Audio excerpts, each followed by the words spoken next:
All right, in this episode, I really didn't know what I wanted to talk about today, but one of my fellow content creators named The Crash Zero shared a video where, a bunch of kids on a ride were calling out his name and stuff like that. So, and another fellow content creator, Dalen, said that he was famous. So that gave me an idea of the subject for today would be, how would you handle fame if, you were recognized on doing what you're doing, which is YouTube? How would you handle that?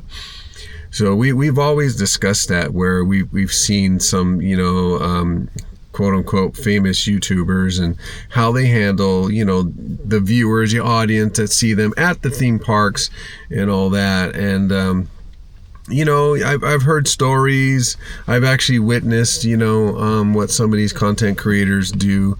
And, I wish I could witness like some of the bad parts of fame, so I can kind of relay it here, but I've only heard rumors and stuff and stories. So, but I mean, it does make sense, because in one of the OG, content creators, they got called out because they wanted to take a picture with this particular person, and they said, no, I'm busy, even though you could physically see they weren't busy. And then later on, they make a video saying that,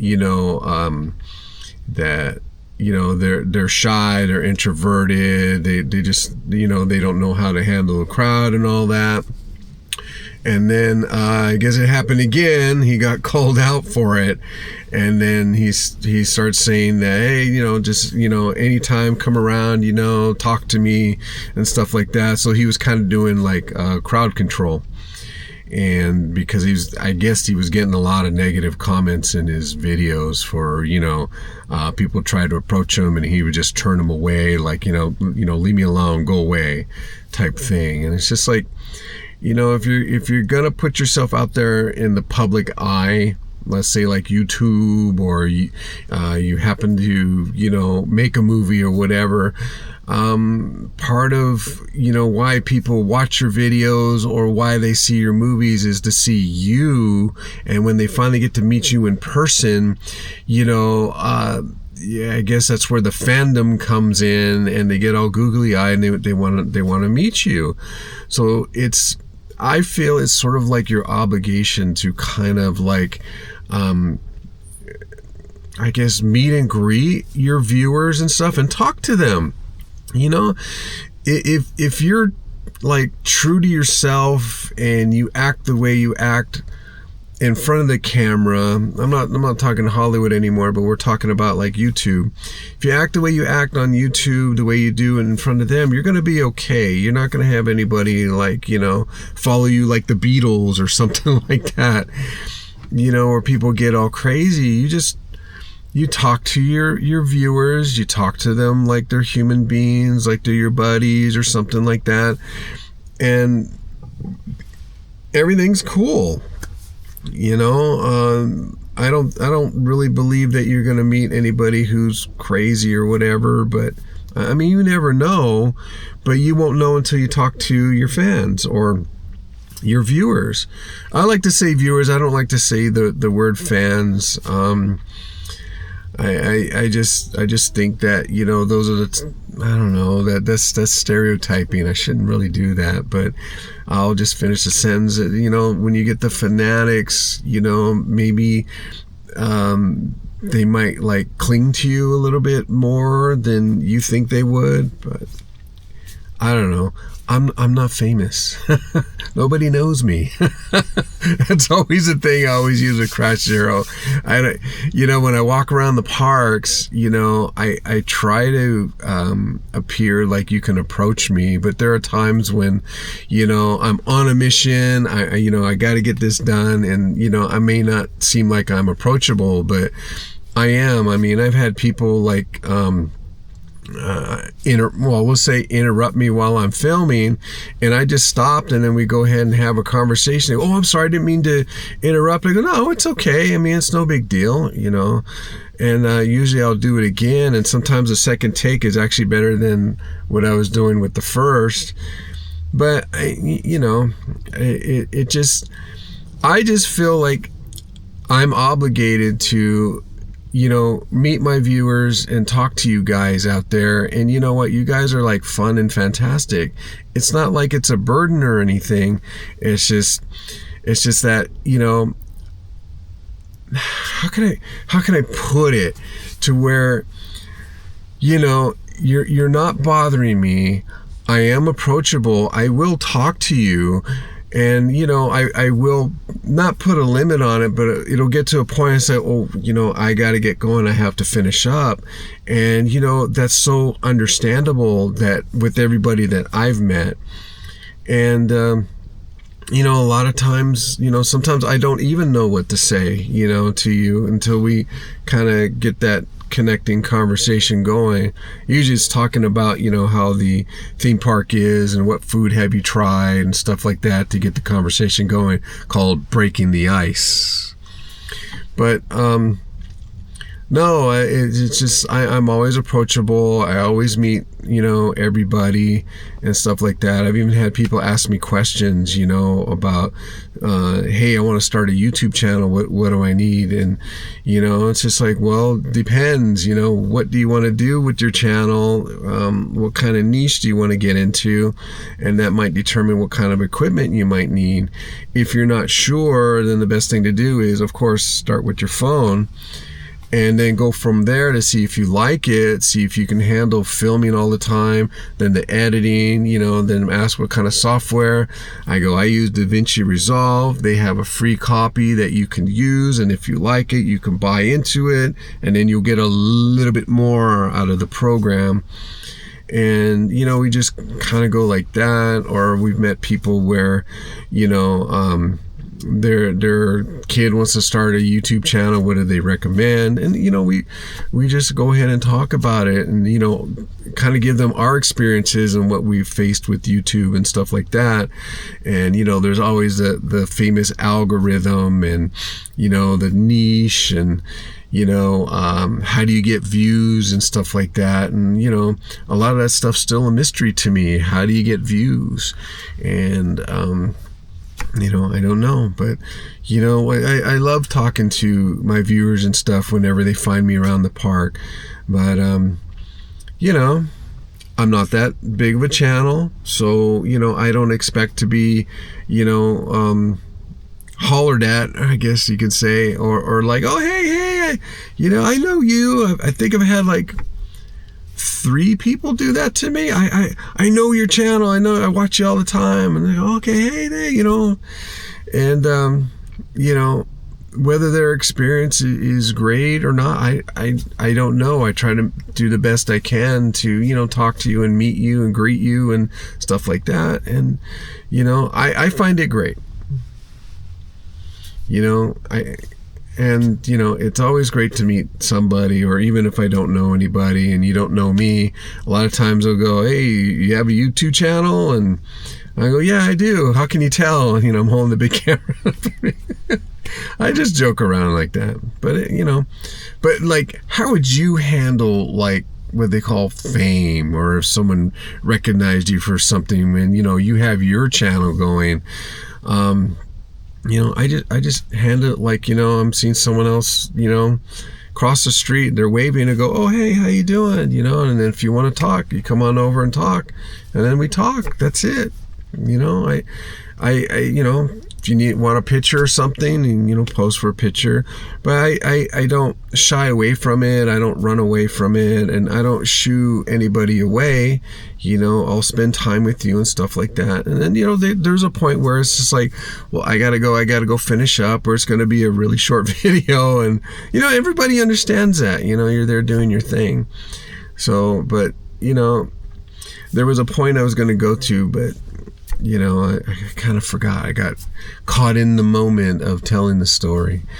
So, but no, I was just wondering like how you guys would handle fame and stuff like that. And I'm at the point of just like, I get, certain people that do know me, it's I can handle it, but I don't know if like I'm going to get stopped all the time, and unable to film. But you know what? Those moments you cherish, because, if you go back the next day, those same people may not be there. And then, you don't have people like, coming up to you and approaching you so you can continue doing your work. So to me, it's like no big thing. If I don't make a video that day, I don't make a video that day. But if it gives delight to someone's heart that, you met that person or whatever, then, I'm all for it. And I don't want to let you guys down because you might think I'm busy. And, I just don't want to, portray that, I'm not to be bothered or anything like that. And, a lot of times I'll leave stuff in. I had one guy beg me, "Oh, don't take it out." I go, "Don't worry." So I put him on my thumbnail. Hey, he said, and apparently he was giving me permission to put him in there, and so I left him in there, and he was like video bombing me, and then I happened to do something like this, and then he appeared right here, so I captured that frame, and he's right there, and he was waving too. So sometimes you ask, and if it's appropriate, I'll do it. And I've also had stuff that's inappropriate that I would take out, and hopefully it's not totally, cutting too much, and then, I have to pull out the whole clip because, just one bad moment. But I do that and stuff like that because I just don't think it's like appropriate.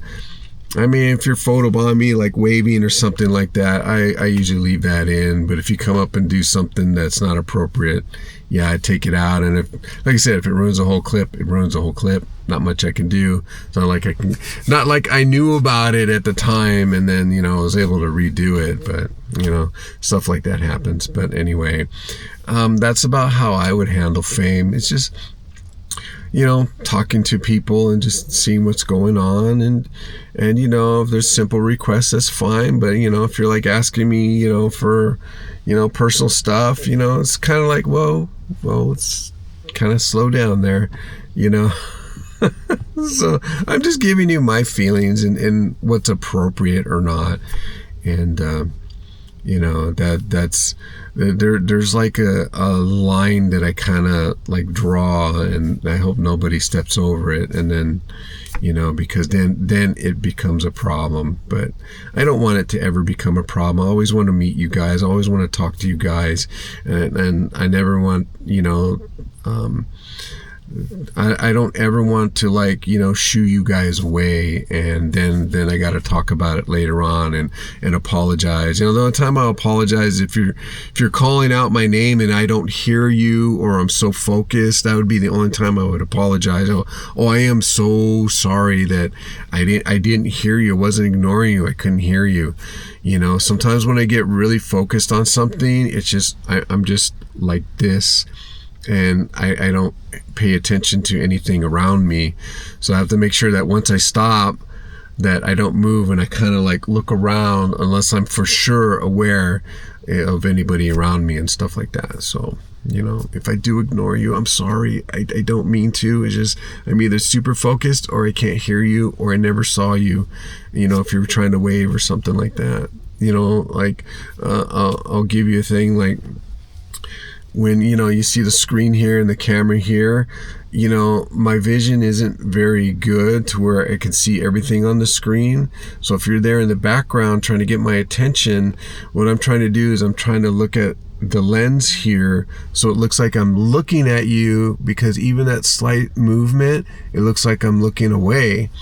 So a lot of times I'm looking here to make sure I'm in frame, to make sure that I'm holding the camera up at the right height, and I try to get it to where my mouth is like right here in the middle.